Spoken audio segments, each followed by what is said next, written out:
Hi everybody, welcome to another edition of the big interview on This Is Ibrox. Today we've got a real special treat for everybody. I think it's very fitting on the eve of a semi-final in the European stage that we've got Derek Parlane on. How are you doing, Derek? I'm doing great, Kyle. How are you doing? Oh, fantastic. It's a big day. I'm getting to talk to you, and then tomorrow it's going to be a special couple of days in Rangers history. I think it's got the potential to be. It's going to be massive. I think we're all excited. We're all nervous. I think I'm more excited than nervous. I think it's going to be great, and we all must keep our fingers crossed. We've got that 12th man at Ibrox, haven't we? And the support's going to be incredible. So I'm looking for a strong result, strong performance, and an even stronger result. That's it, exactly. Couldn't agree more. We'll just crack on straight into it then. Doing my research for this interview, just looking at the stats, it's absolutely incredible. You've had a glittering career at Rangers from 70 to 80, a Rangers Hall of Famer, 300 appearances, 111 goals, 3 league championships, 2 Scottish Cups, 3 League Cups and a Cup Winners' Cup. But I'm assuming that maybe perhaps your proudest achievement at Ibrox is your nickname, the King of Ibrox Park. Do you know how that came about? I did not. I do not know. I'm going to tell you. I'll tell you how it came about. On my first full season, I started the season as centre forward. I'd never played centre forward before. This was my first season as a centre forward. I joined the club as a scrawny, skinny little 16-year-old and played midfield, played a bit of centre half. And then I got the number 9 shirt thrown to me. We'll go back to the Bayern Munich game and the Cup Winners' Cup and everything, but the King of Ibrox Park, I got that label that title, which I'm so proud of, and I love it. Because in my first full season, 2 days before Christmas, we played East Fife, an away game, and we beat them 4-0, and I scored Rangers' 4th goal. Yeah. And to the tune of Noel, born as the King of Jerusalem, they started singing behind the goals, Parlane, Parlane, born as the King of Ibrox Park. And my God, I just thought, football supporters never fail to amaze me. The songs that they come up with, they've got songs for everybody at the moment. Make songs for Sakala, make songs for Gio. Yeah. And that song was that day, and the hairs went up in the back of my neck. I'll always remember it, and it's stuck. And I'm so proud of it. It's not something that I take for granted. I'm so proud of it. Yes, no wonder. It's literally. I always say when we're doing these types of things, that is. Every guy that's involved in this podcast, it's their dream. That must be the pinnacle of a player's career, to have the fans worshipping you. As I mentioned to you before we came on, I was talking to a couple of guys in the work, and it was Derek Parlane. You were the way you got described to me by one of those guys is you were the Alfredo of your day, in terms of the fans absolutely adored you. They loved you, and of course, scoring against Celtic quite a few times helped. I did. I loved it. People ask me, what's your favourite goal, Derek? And I'll say, every goal I scored against Celtic was my favourite goal. That's a fair beauty. I'm not sure about being compared to Alfredo. I think I'm a bit thinner than Alfredo. Yeah. I think, in saying that, he's improved and he's lost a lot of weight since Giovanni came in, so he's been a different player. But I'm very proud to be even labelled with Alfredo. Is fantastic. Yeah. We'll take it back right to the start. You signed for your boyhood heroes from Queen's Park on the 1st of April 1970. How did that all come about? What happens? Does someone get in contact with you? Is it your dad? Because I understand your dad had a spell at Rangers as well. Yeah. What was that day like when the sort of first interest of Rangers coming in to sign you? Well, I played for my school. Always loved football. Always loved the Rangers. Always supported the Rangers because my dad had played for them during the Second World War. Really, my dad's career got obviously hindered by the Second World War, but very proud that he scored against Celtic as well. So I like that. But I played for the school, played for primary, played for secondary, and then I got contacted from a great ex-Ranger, a guy called Harold Davis. Yeah. A fantastic Rangers legend. And Harry was the coach at Queen's Park at the time. And he contacted me. I was 16-year-old, and he says, Derek, we're hearing a lot about you. Would you like to come up and just train a couple of nights a week at Queen's Park? Yeah. So I'd get on that bus. I'd get on that bus at the bottom of the village in Rouen. I'd get the bus up into Helensburgh, and I'd get the train up to Glasgow, and I'd get the underground down to Mount Florida and walk down to Queen's Park and train under the floodlights at Hampden with Harry Davis and the rest of the lads. And I thought it was great, and I loved it. I loved doing that a couple of nights a week. Then Harold Davis says to me one day, he says, Derek, there's going to be there's a select Queen's Park team. Scotland, the cream of Scotland under 18s are coming to play at Lesser Hampden. Remember Lesser Hampden, Kyle? Not really, no. There was a pitch. I think it's as you go down the road towards Hampden. Lesser Hampden was always on the left-hand side. I'm sure it's still there, because I think Queen's Park have changed from playing in the National Stadium to playing there. I'm sure they have. Anyway, played at Lesser Hampden against the cream of Scotland under 18s. I was 16 and a half. And we beat them 2-1, and I scored both goals. So I was then from midfield. So I was then selected to play for Scotland under 18s, and the big change came around one evening. We played Ireland under 18s at Kilbowie Park, which was Clydebank's old stadium. Yeah. And we drew 3-3 against them, and from midfield I scored all 3 goals. So my dad says next day, son, there's lots of clubs interested in you. And I says, who are they, Dad? And he said there was some clubs in England interested. I said, I don't want to go to England. Tell me what I want to hear, Dad. Yeah. And he says, well, yeah, Rangers are actually want to come down. I says, well, forget the rest. I want to see what Rangers have to say. Yeah. So the late great Willie Waddle and Willie Thornton, who's the manager and assistant manager at the time, came down to our wee village in Rue and sat. And I'll never forget, Kyle. I nearly fell off the couch, and these two guys came into my living room. And me and my dad are sat on the couch, and these two icons were sitting opposite, and the negotiations went really well.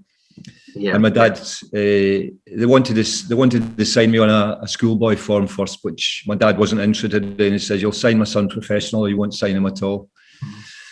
And I signed that day as a professional for the Glasgow Rangers at 16 and a half, and that's how it all came about.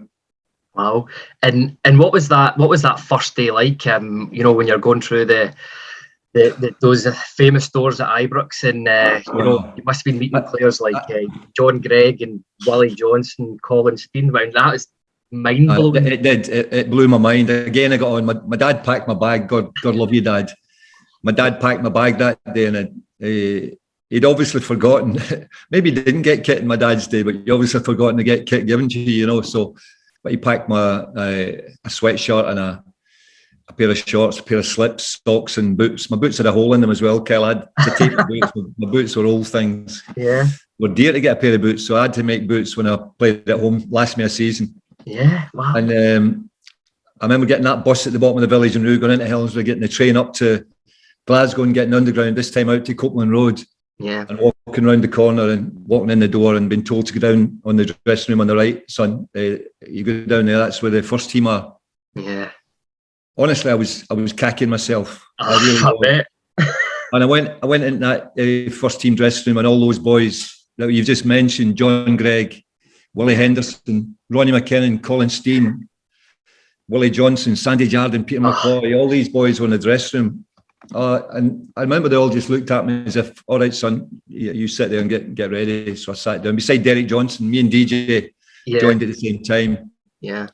And then went out and trained with these lads, and it was incredible. I had all the posters on my wall in my house, and I'm sitting. Next thing I'm sitting, and then I'm playing football against them, and I'm training against them, and I got back down to earth with a real bump at the end, Kyle, because I came back into the dressing room and my shoes had been nailed to the dressing room floor.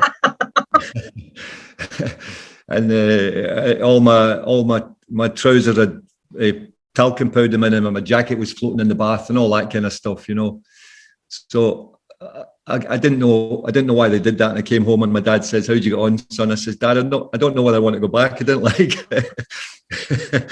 He says, "You'll go back, son, and you'll give them as good as you get." So that was my first day. It was brilliant. Yeah. I suppose that must have been quite encouraging, I'm guessing they don't do that to guys that they don't like, if you know what I mean. So you must have made a good impression in your first day at them. I think it was a normal initiation process. I think maybe that's what it was. I don't know, but I laugh about it now and I can tell the story. But at the time, can I tell you, it wasn't funny. Raging.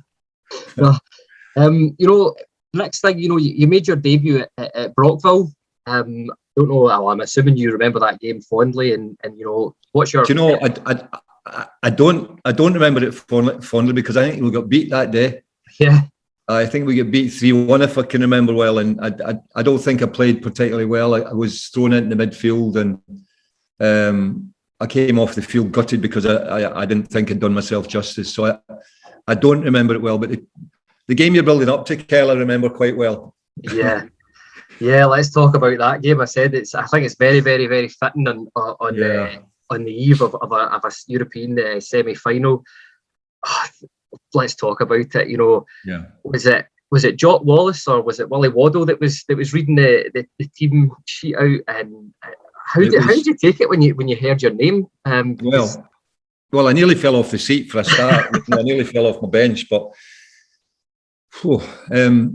I hadn't been involved in any of the games prior to that semi-final. I travelled with the team. The first involvement I had was travelling with Rangers to the away leg, the first leg. Yeah. And I remember I wasn't involved in the game. I wasn't on the bench. I sat in the stand and watched it. But I remember what a thrill it was to travel with these lads, who had got so far and done so well in this tournament. And we came away. We got well battered really that night, but we came away with a 1-1 draw, and we brought them back to Ibrox in 2 weeks' time. And again, I was called into the squad, and my dad says, "Listen, son, John Gregg's injured for the game, the second leg against Bayern Munich." I said, "I know, Dad. I know he's struggling." Yeah. He says, "What do you think? You might get a place on the bench." I says, "Dad, if I get a place on the bench, oh my God, how good would that be?" I expected somebody like maybe Alfie Conn to come in and wear that number 4 shirt. So Jock called us. I've got hairs going up in the back of my neck as I'm recalling this, Kyle. But Jock Wallace called us all into the dressing room, and he said, "Right, guys, sit down. Here's tonight's team." And I'll never forget the noise coming from the street outside, and the noise coming from the stadium. The whole place was bouncing. It was. Yeah. I'll never forget it. And here's the team tonight. It's the number 1's Peter McCloy, number 2 Sandy Jardine, number 3 Billy Matheson, number 4 Derek Parlane. And I remember looking around like that, and then never heard the rest of the team. Wasn't interested in the rest of the team. He said my name, and I thought he's made a mistake.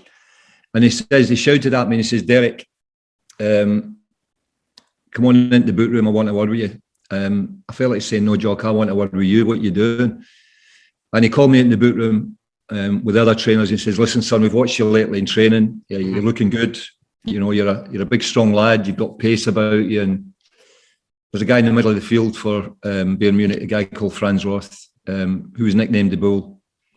And only when I saw him in the tunnel for the first time did I understand why he was nicknamed the Bull, can I tell you?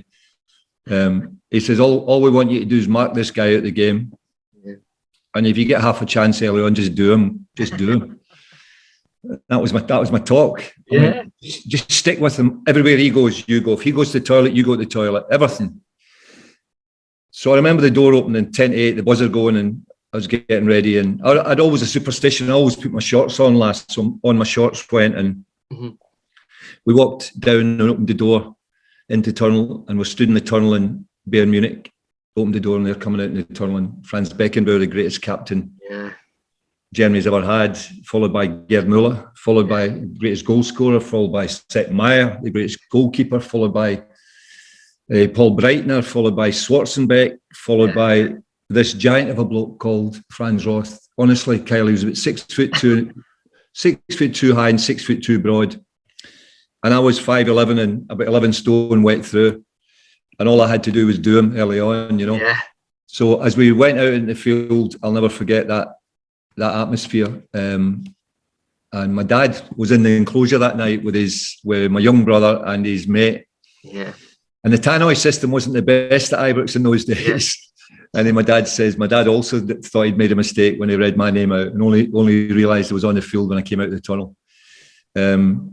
So it was an amazing night. But when Sandy Jardine scored in the first minute, it settled everyone right down. Yeah. And then I got it was a corner in the 20. I think I noticed exactly what minute it was, Kyle. It was the 22nd minute. Yep. Wee Bud swung a ball across. Setmeyer went up, punched it. Steenie, our centre forward, who I loved to bits. He was my hero. Yeah. Colin Steen. He was chipping away at Setmeyer and talking to him. If you ever see any videos of Steen, you can see him. Yeah. Setmeyer at that corner. He just chips away at everybody. You know, he was like that with everybody in the dressing room as well. Yeah. Setmeyer was under pressure from Steenie, and Setmeyer punched it out, and it landed just outside the 6-yard box, and I got on the end of it and shot it into the top corner. So the noise, I'll never forget it. I'll never forget it. And that was incredible. Yeah, I can't imagine what that must be like, being on that pitch scoring a goal. Was it 18? I was 18. 18, and there was 80,000 in the stadium that day, I believe. 80,000, and the even better thing about that whole night, Kyle, was on the other side of the city. Yeah. Celtic were playing Inter Milan. Was it Inter Milan? Inter Milan. Inter, They had 70,000 fans in the ground that night. We had 80,000. Mm-hmm. So there was 150,000 Rangers and Celtic fans in Glasgow that night at the same time. It's never happened since. It'll never happen again. Yeah. And we won and they got beat. So what a perfect night. It certainly was, Derek.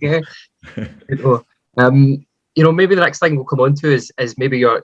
I know you didn't feature in the final, but you played your part in it. You know, what was your memories of the final? I remember you sort of talking to us and telling me you took your mum over to Spain, did you? Yeah, they said about a week, 10 days before we got called into the dressing room. They says, right, guys, you can bring your partners over to. Well, me and Derek Johnson and Colin Jackson looked at each other and says, well, hang on a minute. I'm not going out with anyone. We're not married. Yeah. You can take your mums. So me, I said, honestly, I said, yeah. So me and Derek Johnson and Colin Jackson, we took our mums out in the plane. All the other boys took their wives out. Wow. And when we got to the airport, they went to another resort. They went to a little resort called CG's. Mm-hmm. And we went to our training camp for the game. And it was only after the game that the bus, when we won it and we got back to our hotel, and obviously the drinks were flowing, that the girls or the ladies had got a bus to our place. Yeah. And my mum was never a big drinker, and my mum says there was a bus leaving. There was a bus leaving at, I think, 10 o'clock. There was a bus leaving at 12, and there was the last bus was something like 1 o'clock to get back the girls back to the hotel. My mum just says, Derek, just get me a wee sherry. That'll be all right for me, and I'll get on that 10 o'clock bus. And I didn't say it, but I went, yes, Mum, that'll do for me. So the three mums got shipped home early on the 10 o'clock bus. So, and then we got into it and enjoyed it. I bet you did, I bet that was a night to remember. Yeah, it was fantastic. And to be honest, Kyle, I'd done my bit in the semi-final, and I was disappointed I didn't make the final, but I wasn't gutted by any shape of the imagination. I was just happy to have had an involvement. So I knew Greggy was fit for the final, so obviously you're going to play John Gregg. And I was on that bench. I would love to have got on, but I didn't get on. And I just remember the fans that night. Remember the atmosphere. Well, we're playing a Russian team, so I don't think there was any Russian fans in the stadium. It was all Rangers fans. And I remember what happened with the ref blew his whistle for a free kick, and the fans came on at the end thinking it was all over. And then it got nasty because the Spanish police were violent to the Rangers fans. Horrible, if you're seeing your son getting hit with a bat, and you're going to react, aren't you? So the fans were provoked, and it was such a shame because we couldn't get the cup presented in front of our fans, so it was presented downstairs in some wee room underneath the stadium near the dressing room, which kind of put a bit of a dampener on the whole thing. But yeah, well, we'd still won it, and we celebrated at Ibrox, going round the track on a coal lorry. yeah. I love that. It looked pretty precarious, bouncing up and down in the back of that. It must have had good balance to stay on that. Well, health and safety, I don't think existed in those days, because we could have fallen off at any time. But the fans were in the ground, and we enjoyed it, and we all celebrated together. That was great. Yeah, no, it's just, you must be so proud of just playing a part in the club's greatest ever achievement. It's a real special time for the club. We'll move on to the 72-73 season, where in June, I think Willie Waddle left and Jock Wallace replaced him. Maybe talk to us about how the change from the midfield to the centre forward came about. Was that Jock's idea, or was it something you wanted to do? Or it must have been Kyle, because I don't know what I'm not sure I'd have taken the chance he took, but if I was in his shoes. But he called me in. I'd trained, so I'd come back we had a close season, and then we came back after there was a bigger close season in those days than I think there is these days. But we came back after a month or so, 5 weeks, 6 weeks, and we trained. We did our training, and after about, I don't know, a couple of weeks training, he called me in again, Jock. I never knew what to expect every time he called me in. The way he called me and named me in the team against Bayern Munich, or called me in I was always a bit nervous. I loved Jock. I loved him to bits. I loved him like my second dad. He was a great guy. I really did. So he called me in. He said, "Derek, come on in the boot room again, the famous boot room." He says, "I want to talk to you." And he was sitting down, and I always remember he had a blue Rangers shirt over his knee, and he says, "Listen, son, we're changing. Things are changing." He says, "We're selling Colin Steen within the next week or two to Coventry. The deal's done." And I thought, "You're kidding, Jock," because Colin Steen was my hero. I loved Colin. He scored a lot of goals for Rangers. Yeah. Scored a goal in the final against. So why would you sell him? But I don't understand all that. But anyway, he says, "So have a look at this." And he threw this shirt over to me. He says, "Open it up." And I opened it up, and it was the number 9 in the back. I said, "What are you telling me, Jock?" He says, "You're going to be our new centre forward this season." I said, "Jock, I've never played centre forward before." He says, "We've watched you. You've got it in you. You'll do all right." Yeah. And I played, and then I'd only scored, I think, up to Christmas about 7 goals. And I never really thought I'd stamped my name yet with the fans. And that changed that day against East Fife, which we've already talked about, when they started singing Parlane, Parlane. And I think that must have given me some sort of confidence, because, I went on to, and when he threw that top across to me, says, "Make this shirt your own." Yeah. So the last game of that season, Kyle, was against Celtic in the famous Centenary Cup final. Yeah. And, it's actually, it's my birthday. What day is today? Wednesday. It's my birthday tomorrow. Oh, happy birthday for tomorrow. Yeah. So, and tomorrow, it's 49 years since that cup final. I know, because that day I was 20 that day against the cup final. 5th of May 1973. It was my 20th birthday. So we played Celtic in what was I think one of the best cup finals Glasgow's ever seen. It was in the Old Hampden. There was 125,000 fans in the ground that day. It was the first final attended by royalty. Princess Alexandra was there. Wow. It was my 20th birthday. And my dad again was in the watching up in the stand with his mates and my young brother, my old brother.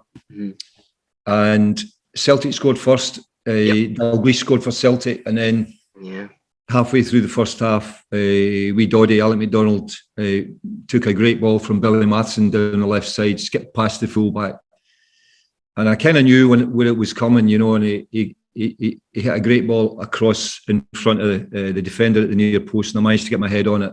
The near post, and that made it 1-1. And then we went on to beat them 3-2. And that, when Big Jock says, "You make that shot your own," that was my 27th goal that season. Yeah. So, I think I did make it my own, and it was great. And that night, I must tell you something. That night, on the way home, my dad picked me up. We're driving home, I remember driving home down to Rue, and there's supporters buses passing, and windows are getting banged, and some of them saw me, some of them didn't. And my dad says, right, we're going to have a wee party in our house tonight. I says, are we, Dad? He says, yeah, we think we need a wee party. My mum and dad never did things like parties in the house, but he says, this is special. It's the 20th, and we just beat Celtic in the final, so come on. And then, I don't know, halfway through the night, my dad disappeared, and I saw him in his bed. He went to bed. What was for where? So I woke up in the morning and says to my mum, where's my medal? I've lost my medal. Oh. And she says, I know where your medal is. Go and look under your dad's pillow. Oh. My dad slept with my medal under his pillow. Wow. I know. As long as the tooth fairy didn't get it, then that was all right then, eh? I know. So it's very emotional when you start talking about things like this. You know, it just brings it all back. You know, it must be such it's such a proud moment, that, you know, especially having your dad and his connection with the club, you know, that to cherish that. I mean, that it just shows you what that meant to him, to sleep with his son's Scottish Cup winners medal under his pillow. I know it was great. It was great.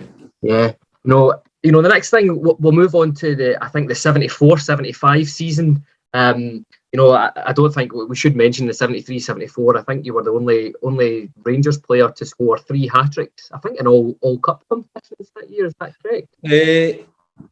Yes, I was. I scored one, I think, against Queen's Park in the Scottish Cup.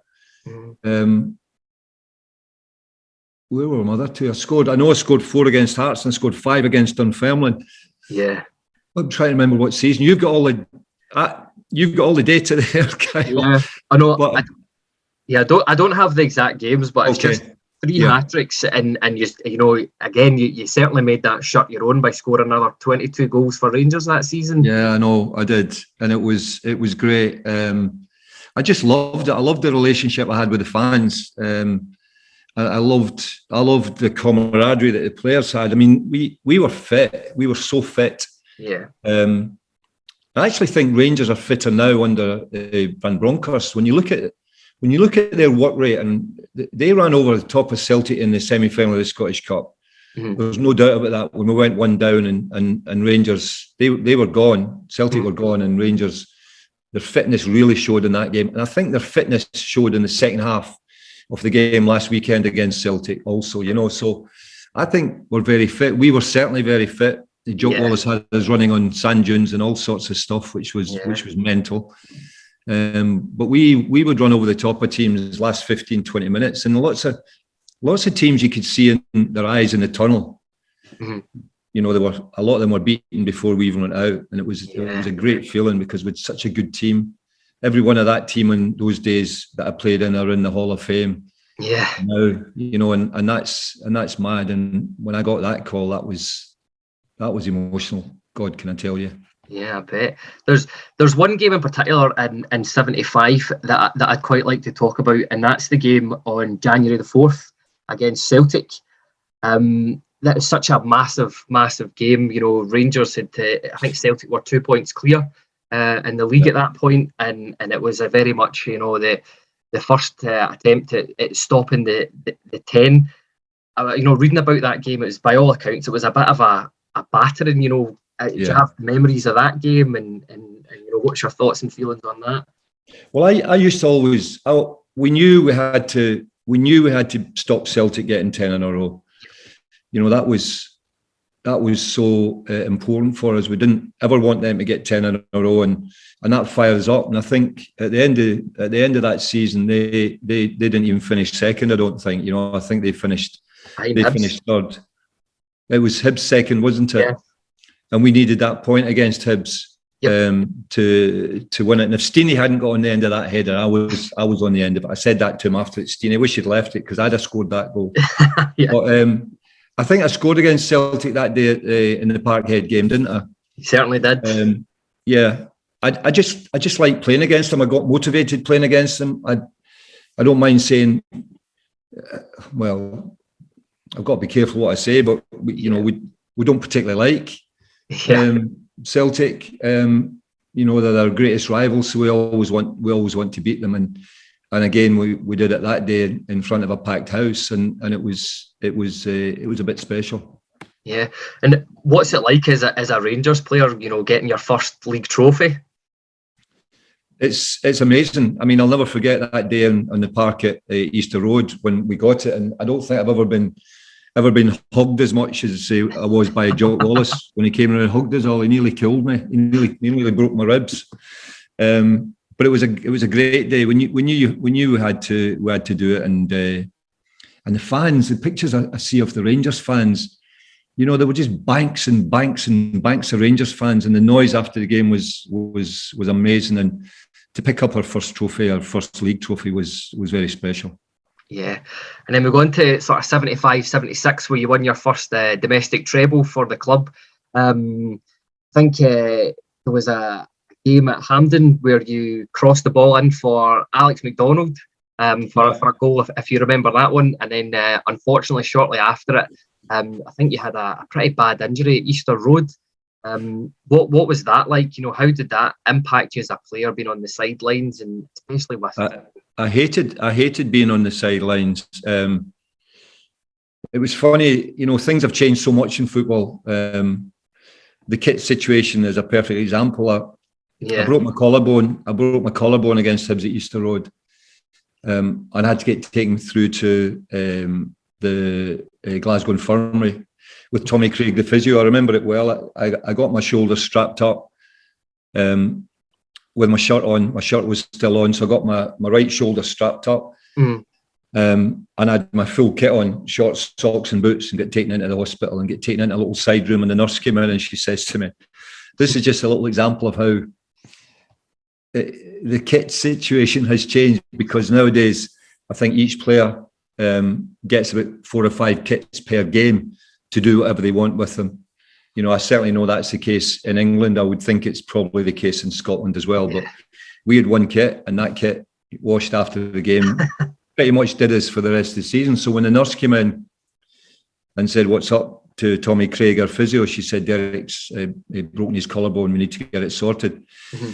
And she started taking a pair of scissors to my shirt, and he says, "Oh, hang on a minute, what are you doing? That's one of a set." She says, "You're kidding?" He says, "No, I'm not." So he made her pick the seam all the way up round my shirt to peel it off while I'm screaming in agony, my shoulders in bits.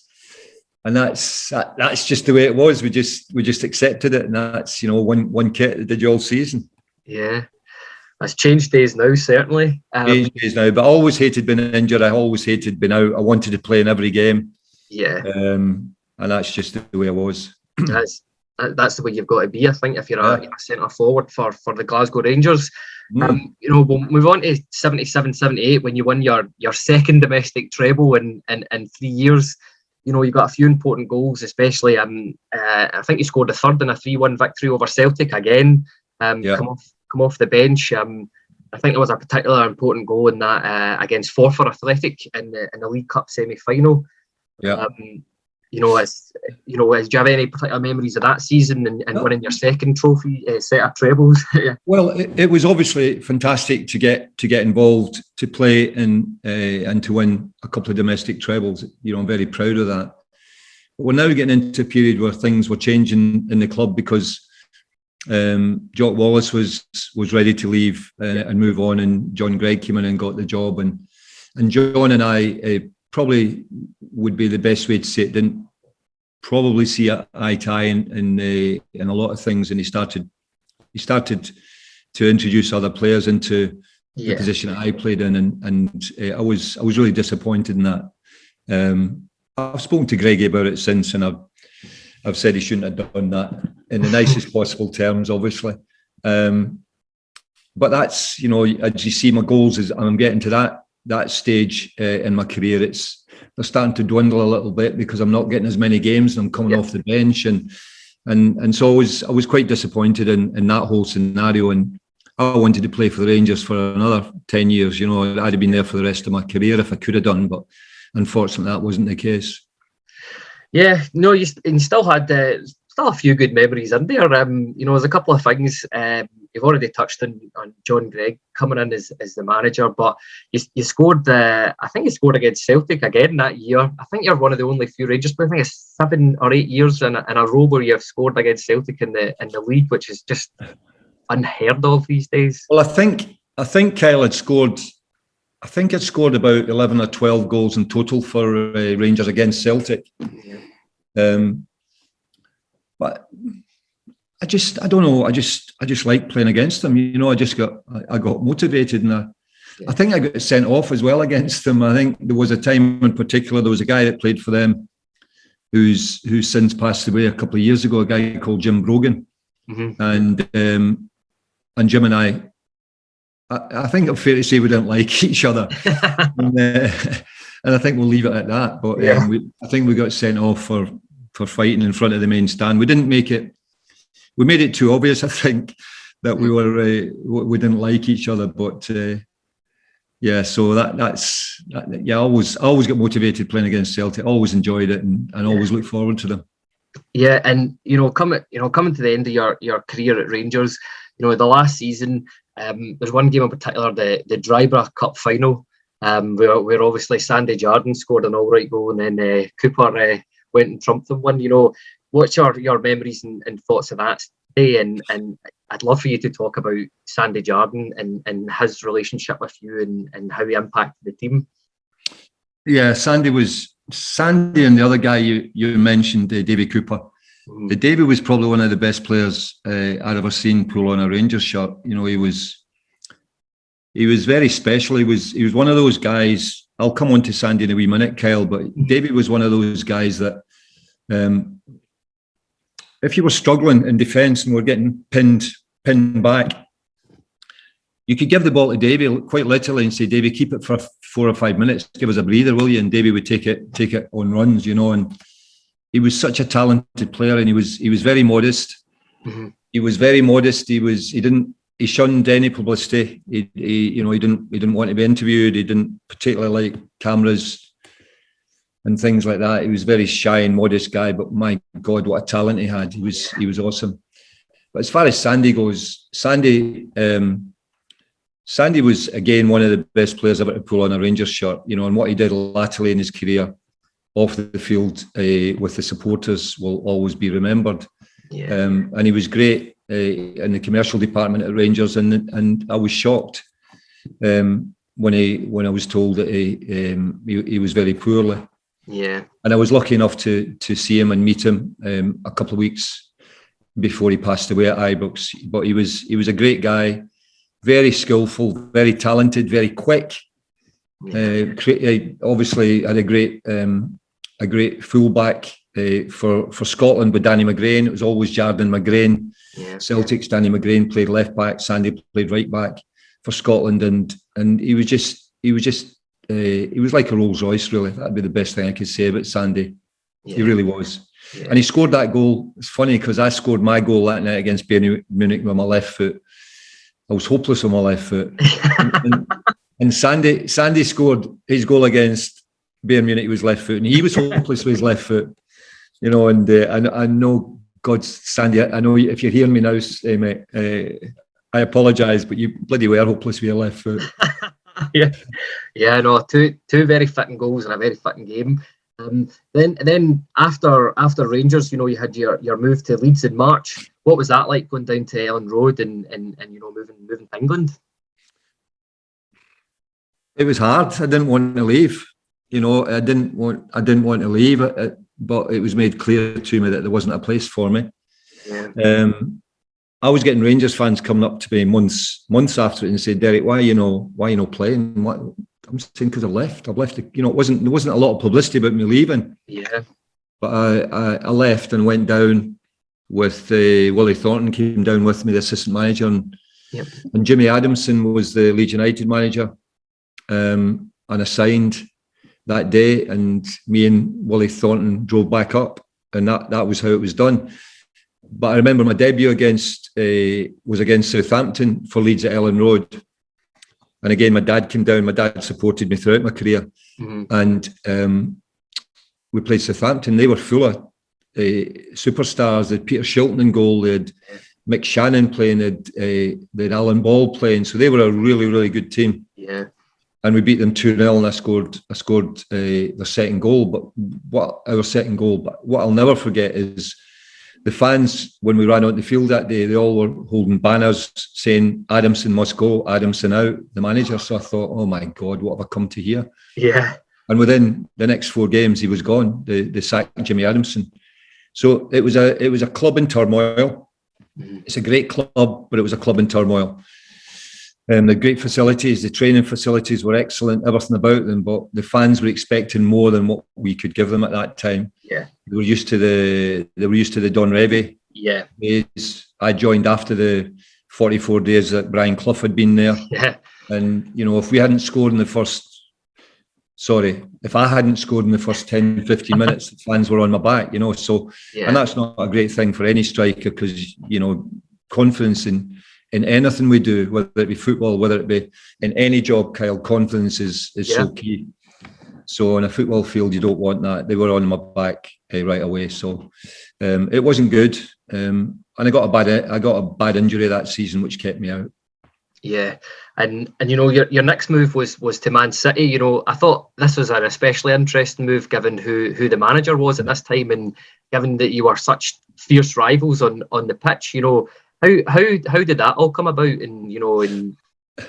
Well, I left Leeds. I went to Hong Kong. Actually, I played in Hong Kong for a season. Let me just talk about that because it's quite funny. But Eddie Gray called me, and Eddie got the job after Jimmy Adamson. And he said, Derek, there's a club from, and I was injured, I had a bad ankle injury, and I couldn't get back in the team because I wasn't fit. And this was like in October, start of the next season. He says, a team from Hong Kong. I says, Eddie, what are you talking about? I didn't even know they played football in Hong Kong. Yeah. He says, no, they play football in Hong Kong. But I said, I don't want to go. I want to stay here and fight for my position. He says, no, you go out. He says, it's 3 times your salary and it's tax free. I says, what time does that plane leave? Quite right. So I went out for 3 months. He says, it's just for 3 months and get your fitness. And I loved it, Kyle. I loved it. I scored goals for fun. It was great. The weather was brilliant. Yeah. So come the middle of January, I was meant to be back at the end of January. Eddie phoned me. He says, right, you're coming home. I said, I'm not coming home.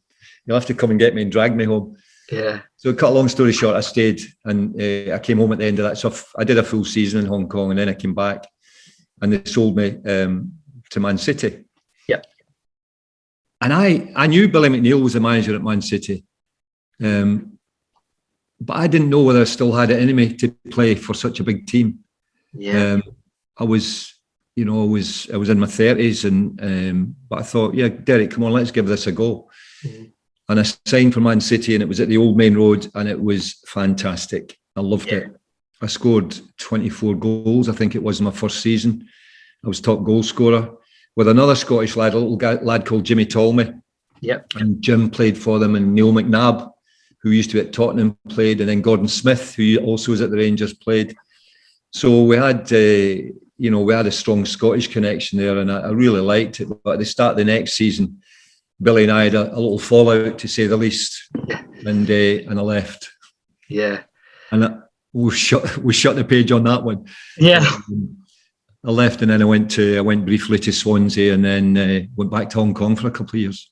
Yeah, I was reading somewhere as well. Just sort of last bit we'll come on to about your career is were you in New Zealand for a short? No, that's false. That's on the internet, and that's false. It's completely false. I didn't play in New Zealand at all. I wouldn't have minded playing in New Zealand. Yeah.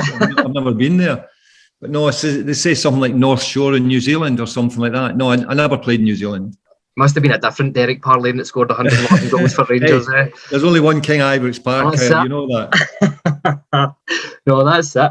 The next thing I think we'll come on to before we sort of wrap up is your involvement with the Rangers 72 documentary. Yeah. There in the premiere, and it was such what an evening that was, and what a brilliant tribute to you guys and the journey that you went on. How did you get involved in that from the start? Well, I did try and set up a WhatsApp group with the Barcelona Bears. Yeah.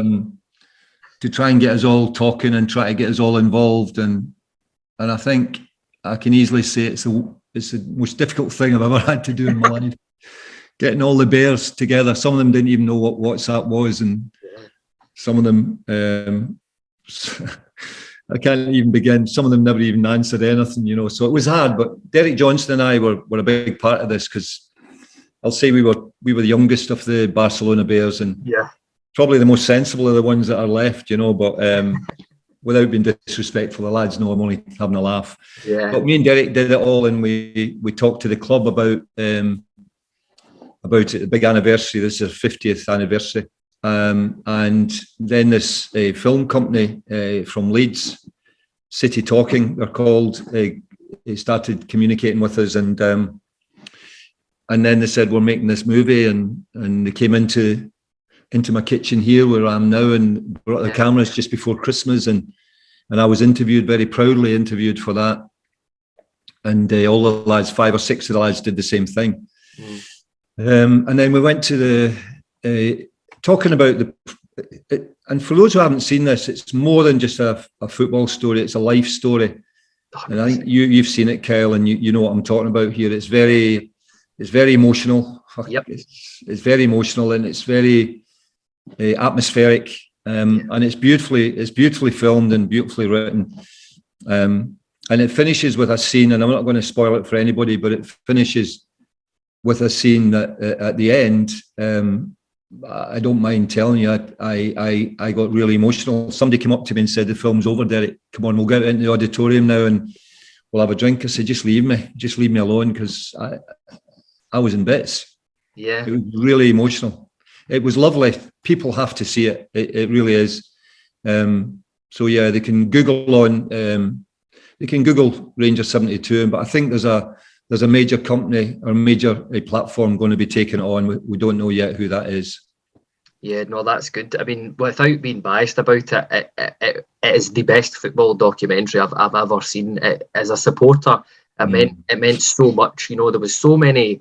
You know, from the songs at the Ibrox, the journey that the team went on, but just the wee ins and outs, and you know, the wee things that these stories, you know, like guys like yourself are telling, and it was such a special evening. And as you said, I wasn't expecting at all to get emotional about that, but you know, I was trying to look behind me for the handkerchiefs to dry my eyes. The last scene, Kyle, when we're all back at Ibrox, is, you know what I'm talking about there. Yeah. You know, that's the bit, you know, and that's the bit that got me, and the beautiful song that was played through that.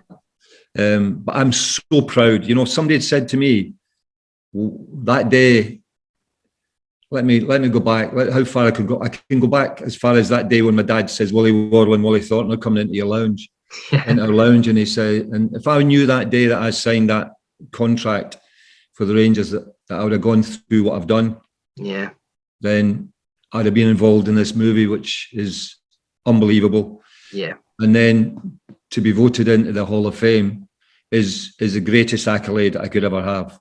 Yeah. So yeah, I'm so proud. I'm very humbled by it all, because at the end of the day, I'm a young lad, a young Ranger supporter. We lived in a wee village in the west coast of Scotland. And I think this is the thing about the story, which is so emotional about the Bears, is that it's true stories, and you'll see some of the boys in settings that you don't expect to see them. You know, you'll see them sitting in their houses. You'll see Steenie doing what he loves best, which is on a bowling green, and it's just so. People who have no interest in football should see it. It's just. Have I promoted that enough? Yeah, it's just you're so right though. I mean, it's just the way you talk about it. It was just. I wasn't expecting it to be like that when I went in. It was just, as you said, the wee bits, like, it's so personal, and you know, it was magic watching him doing his lawn bowling and things like that. But yeah, it was a real special evening. I think we'll maybe try and talk about the parallels between this year's run and that run. It was certainly something that didn't go unnoticed that night. It was, everybody was talking about how freaky it was, the similarities in that run. I know. So I'd like to get your thoughts on the team for Thursday. How do you think we're going to play? How do you think we're going to set up? Uh, right. I think we can win Thursday. I think we can win tomorrow night. I've no doubt about that. Because as I said earlier, Kel, we've got a huge 12th man all around us at Ibrox. The support the fans give us, there's no doubt the fans are the best in the world. And I said earlier how much they supported me and how much I loved them. You know, we have got such a chance. I think we can do it. I think it's going to be really difficult. Yeah. The way we're going to set up, I don't know. You know, it was interesting that Leipzig played, I think it was on Monday night, against Borussia Dortmund and got beat 3-1. Yeah. And I think they put a lot of their big players in that game as well, who hadn't featured before through suspension or injury or whatever. And that, for me, if I was a Rangers player now, I'd think, hang on a minute here. We can do to them what we did to Borussia Dortmund. There's no doubt about that. Yeah. And there's all sorts of connotations. You know, I thought Sakala did well against Celtic, second half particularly. I think we struggled. We struggled in the first leg without a recognised centre forward in Leipzig. You know, we put Joe Aribo up front, and there was a bit of success there. Yeah, we did the same against Celtic, and maybe not as much. But I think Roof's seemingly got a chance of playing. I think if Roof is fit, then maybe he has to play. He might start on the bench. I don't know, but I think Sakala has got to play after his second half against Celtic. I think he takes people on, and I think, you know, he sniffs out chances. Yeah, it's hard because we haven't got Morelos and we haven't had Roof. It's been a difficult one. Yeah, but I think let's do it for Jimmy Bell. That's it. Couldn't have said it better myself. I think that's all I'd say. Let's do it for the wee man. Yeah, totally agree. I think I like you. I've got a real feeling that we are going to do it tonight. I think at large parts in the game in Leipzig, I think they underestimated us, and I think there was certainly enough in that second half to encourage me that there are chances there to be had. Yeah, you're right. Sure. With somebody like Morelos up front, you would be a lot more confident on it. But if Roof is fit, I think it's a game changer. Yeah, I do. I think we've got to go out and we believe in ourselves, and I think we do. I was proud of the way we played against Celtic, second half particularly. I thought we grabbed that game at half time and says, right, come on, we've got a real chance here. We've got to do this. We want to get 3 points. Unfortunately, we didn't, but Sakala could have scored. Should have scored when he hit the post. The goalkeeper save, I think it was off our field. Yeah, we could have won that game easy 3-1. And if we take that mentality, that spirit, that fire in our bellies, you know, which every Rangers player has got, I think these boys get it, what it means to be a Rangers player now. I think they absolutely get it, and there's no reason why we can't go and do these tomorrow night. Yeah, I'm in total agreement with you. I think on that note, I think I'll thank you for your time. I think it's been a real wonderful interview. Thank you for being so open and sharing all your thoughts with us and wonderful memories. And just everybody from This Is Ibrox, thanks. The King of Ibrox Park, Derek Parlane. Thank you for joining us. Thank you, Kyle. It's been a pleasure, mate. It's been a pleasure to get interviewed by you. Thank you. Oh, I've enjoyed every second of it, and we'll hopefully get you back on when we've won the Europa League. Yeah, I'm thinking the Cup Winners' Cup. I've got Cup Winners' Cup in my mind. Yeah, I know. Kyle, it's been a pleasure, mate. Anytime.